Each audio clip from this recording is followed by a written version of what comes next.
Hello बच्चों, मैं Geeta Paliwal BA first year में फिर से आपका स्वागत करती हूँ। कल हमने पढ़ा था स्वतंत्रता के विभिन्न रूप यानी अलग अलग रूप। आज हम पढ़ेंगे स्वतंत्रता के लिए संरक्षण या फिर सुरक्षा यानी स्वतंत्रता जो लोगों को देश में दी जाती है उनकी रक्षा हम कैसे करेंगे, सुरक्षा कैसे करेंगे ताकि हर कोई अमीर गरीब स्त्री पुरुष हर कोई अपनी स्वतंत्रता ले सके और कोई भी बाधा न आ सके उनकी स्वतंत्रता में। यानी स्वतंत्रता लेने के बाद उनको विकास में कोई बाधा न आ जाए। हर देश में स्वतंत्रता का अधिकार होता ही है और स्वतंत्रता मिलेगी तभी जाके लोग विकास कर पाएंगे। तो स्वतंत्रता देने के साथ साथ कैसे उनकी रक्षा की जाए या सुरक्षा की जाए या संरक्षण किया जाए वो इसमें हम पढ़ेंगे। तो आज हम स्वतंत्रता के लिए संरक्षण, इसमें पहला पॉइंट है आदर्श कानून की व्यवस्था। यानी जहाँ स्वतंत्रता लोगों को दे रहे हैं वहाँ आदर्श कानून की व्यवस्था होनी चाहिए। कानून ऐसा होना चाहिए कि सब कोई भेदभाव नहीं करे, सभी के लिए एक जैसा हो, गरीब अमीर स्त्री पुरुष सबके लिए कानून एक जैसा हो, कहीं भी भेदभाव नहीं हो। आदर्श यानी उस कानून की पालना की जाए, मन चाहे नहीं लगाए, कठोर हिसाब से नहीं लगाए, यानी आदर्श कानून व्यवस्था होनी चाहिए।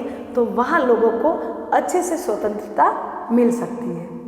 दूसरा है विशेषाधिकार का अंत। यानी किसी देश में लोग रहते हैं उसमें धर्म के नाम पर या फिर जाति के नाम पर या धनिक व्यक्ति उनको कुछ विशेष अधिकार दिए जाए, वो उनका अंत होना चाहिए। वो अधिकार नहीं मिलना चाहिए, चाहे पैसे वाला कितना भी हो, कितना ही कैसी भी जाति ऊपर हो, कैसे भी उनका धर्म हो, लेकिन ऊपर नहीं होना चाहिए। उनको विशेष अधिकार नहीं मिलने चाहिए। गरीब एक स्त्री पुरुष हर कोई अमीर गरीब उसी लेवल में, वो अमीर व्यक्ति हो चाहे कोई धर्म का हो, वो उसी लेवल में होना चाहिए। उनको विशेष अधिकार नहीं देना चाहिए। अगर विशेष अधिकार किसी को दिया धर्म के हिसाब से, जाति के हिसाब से, पैसों के हिसाब से, ऐसे अगर उनको विशेष अधिकार दिया तो स्वतंत्रता का हनन होगा, लोग स्वतंत्र रूप से जी नहीं सकेंगे।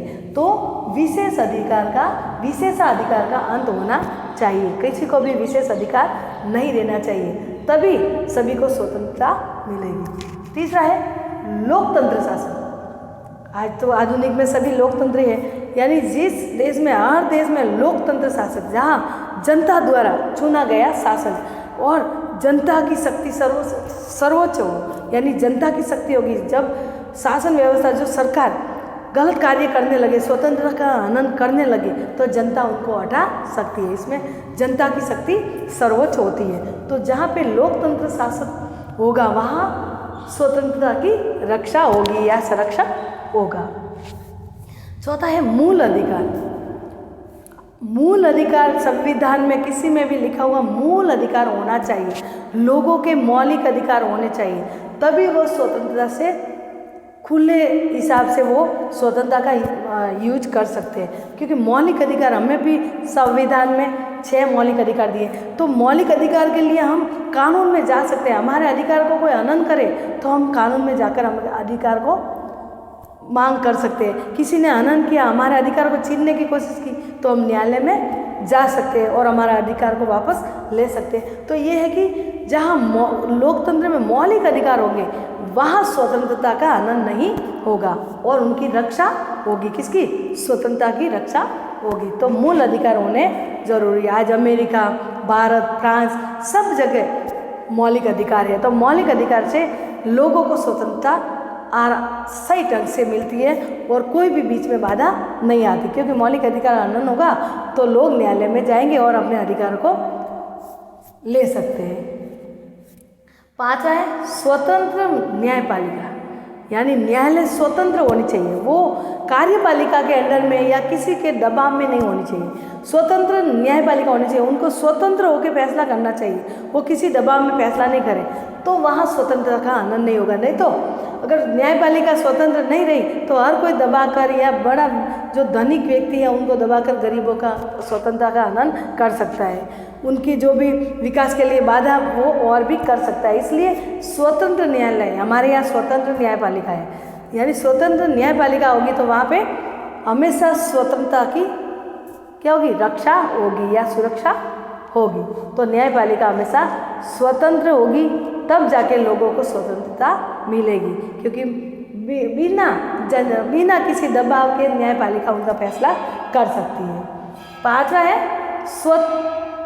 छठा है सतत जागरूकता, यानी ऐसा नहीं कि जागरूक करने के लिए बार बार लोगों को कहना पड़े, लोग खुद जागरूक, सतत हर कोई जागरूक होना चाहिए, उनको उनके अधिकारों को पता होना चाहिए, कैसे हमारे अधिकार है, कितने क्या अधिकार है और कैसे हम अपने अधिकारों का प्राप्त कर सकते हैं। कोई अधिकार हमारा हनन करे तो कैसे उसके खिलाफ कार्रवाई कर सकते हैं। तो सतत जागरूकता यानी उस देश में लोग जागरूक होने चाहिए, ऐसा नहीं कि लोगों को पता ही नहीं कि क्या अधिकार हमारे और मन चाहे दूसरे कोई स्वतंत्रता का लाभ उठा रहे हैं। तो सतत जागरूकता, इस देश के जो लोग को जागरूक बार बार करना पड़ता है, तो सरकार उनको जागरूक करे, शिक्षा दे और शिक्षा के क्षेत्र में बढ़ावा दे, स्त्री महिला को भी शिक्षा में आगे बढ़ाए, बालिकाओं को भी शिक्षा में आगे बढ़ाए, ताकि उनके जागरूकता हो और उनको पता चले कि कौन से हमारे अधिकार है, तो वो स्वतंत्रता का उनका रक्षा कर सकते हैं। सतत जागरूकता के कारण जागरूक होता ऑटोमेटिक वो कहेगी कि हमें ये अधिकार होना चाहिए।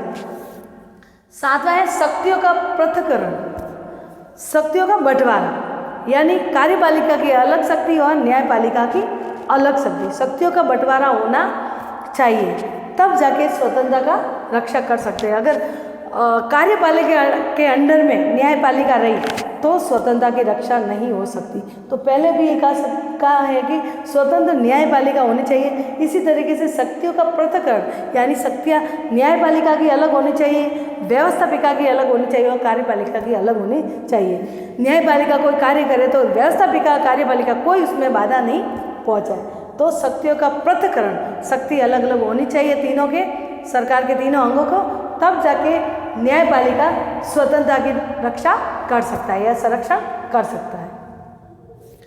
आठवां है आर्थिक न्याय। आर्थिक न्याय हर किसी को मिलना ही चाहिए। आर्थिक न्याय यानी उनके रोटी कपड़ा और मकान, ये देश उनकी व्यवस्था करे, नहीं तो अपराध बढ़ेंगे नहीं। जब लोगों को रोटी कपड़ा मकान नहीं मिलता तब जाके वो अपराधी बनते हैं और रोटी छीनने की कोशिश करते हैं, चोरी करने की कोशिश करते हैं, बड़ा अपराधी बनता है। तो ये है कि आर्थिक न्याय, हर किसी को काम का अधिकार है और कम से कम वो दैनिक जीवन में सुबह से लेकर जो खाना पीना, रोटी कपड़ा और मकान और दैनिक जीवन अपने परिवार के साथ अच्छे से बिताए, उनको भोजन दोनों टाइम अच्छे से मिल पाए। तो आर्थिक न्याय यानी अच्छा काम का अधिकार हर किसी को होना चाहिए, गरीब अमीर स्त्री पुरुष हर किसी को रोजगार मिलना चाहिए उस देश में। तो वहाँ पे स्वतंत्रता की कोई हनन नहीं होगा, स्वतंत्रता की रक्षा होगी या सुरक्षा होगी या संरक्षण न्यायपालिका ऑटोमेटिक कर सकेंगे। नवा है स्वतंत्र प्रेस। प्रेस यानी मीडिया, जो न्यूज़ वगैरह वो है मीडिया। तो स्वतंत्र प्रेस की स्वतंत्रता होनी चाहिए, मीडिया पर दबाव नहीं होने चाहिए सरकार का, नहीं तो मीडिया हमेशा ओपन नेताओं को भी कर सकता है, न्यायपालिका को भी कर सकता है कि रिश्वत ली किसी ने, जनता को भी ओपन कर सकती है। न्यायपालिका हमेशा स्वतंत्र रहती है, लेकिन प्रेस की स्वतंत्रता रहना जरूरी है ताकि न्यायपालिका भी सही से न्याय कर सके। तो प्रेस की स्वतंत्रता यानी मीडिया जो न्यूज़ वगैरह वो देते हैं वो हमेशा स्वतंत्र होना चाहिए, उनके ऊपर दबाव नहीं होना चाहिए, प्रेस की स्वतंत्रता होना चाहिए, तभी वो न्यायपालिका भी आज गलत न्याय करे तो ये स्वतंत्र होकर वो मीडिया टीवी के सामने या न्यूज़ में बोल के कह सकते कि इन्होंने गलत फैसला किया है। तो प्रेस की स्वतंत्रता में ये होगा कि मीडिया चाहे आम व्यक्ति हो, पैसे वाला हो या सरकार के अंग हो या न्यायपालिका हो, किसी को भी जनता के सामने ओपन कर सकता है। उनके जो भी वो गलत करता है या भ्रष्टाचार करता है या अन्याय करता है तो उनको स्वतंत्र होकर मीडिया आगे रख सकती है। इसलिए स्वतंत्र प्रेस या स्वतंत्र मीडिया होगी तो वहाँ पे स्वतंत्रता का रक्षा जाहिर है।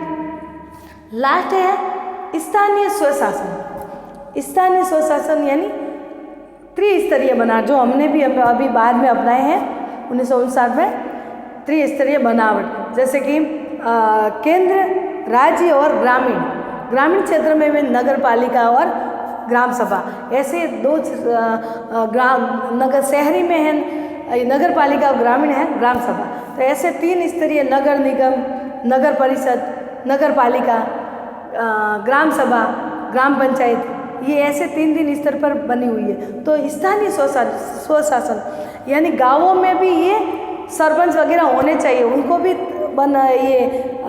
वोटों में खड़ा होने का होना चाहिए और त्रिस्तरीय बनावट होनी चाहिए जो भारत ने अपनाई है। अगर स्थानीय स्वशासन होगा तो क्या होगा, जो गाँवों के ही वो जागरूक हो जाएंगे, सरपंच उसी गांव का चुना जाएगा तो वो जल्दी से कार्य कर पाएगा और वो आगे भेज सकेगा कि हमारे गांव में ये समस्या है। नहीं तो अगर स्थानीय शासन नहीं होता तो गाँवों वाले राज्य में होंगे मुख्यमंत्री, उनके पास जाकर फरियाद करनी पड़ेगी या रिक्वेस्ट करनी पड़ेगी कि ये हमारी समस्या है, और ये समय लगेगा, किसी के पास समय नहीं है। तो स्थानीय स्वशासन हो तो सरपंच को कह के वो आगे बातें आप ही मतलब अपना आप पहुंचा लेगा। ठीक है ना बच्चों। तो ये है कि कोई भी स्थानीय शासन में सरपंच है तो ऑटोमेटिक वो बात आगे पहुंचा लेगा। ये है बच्चों स्वतंत्रता के संरक्षण में। तो स्थानीय शासन तो आपको वही सरपंच और ये पंचायत समिति, नगर पालिका जो ये गांवों से रिलेटिव होते हैं, उस गांव का ही व्यक्ति खड़ा होता है। दूसरों में तो मुख्यमंत्री तो हर कोई जिले से खड़ा हो सकता है, लेकिन उसी गांव का होता है वो स्थानीय शासन में। तो क्या होता है, वो सरपंच जल्दी से गांव वाले समस्या बताते हैं और वो पहुंचा देता है, वो ऑटोमेटिक वहाँ मुख्यमंत्री के पास पहुंचा देते हैं। जो समस्या है वो जल्दी से हल हो सकती है। गाँवों में उनके जो बाधित कर रहे हैं, कोई जो धनिक है उनको बाधित कर रहे हैं, स्वतंत्रता में हनन कर रहे हैं, तो ऑटोमेटिक स्थानीय शासन में सरपंच सुलझा सकता है। तो ये हुई स्वतंत्रता के संरक्षण या सुरक्षा। इन सब बातों अगर किसी देश में है तो स्वतंत्रता की रक्षा की जा सकती है। इनमें से कोई एक बात नहीं है तो स्वतंत्रता में कोई ना कोई तो बाधा आ गई या आनी ही है। तो कहने का मतलब कोई भी देश स्वतंत्रता की रक्षा के लिए ये सब बातों का ध्यान रखेगी, तभी स्वतंत्रता का अधिकार या लोग अपने विकास के लिए स्वतंत्र होकर अपने विकास कर सकता है और आगे बढ़ सकता है। तो ये बच्चों हुई स्वतंत्रता के संरक्षण। कल हम पढ़ेंगे समानता। ठीक है बच्चों, बाय।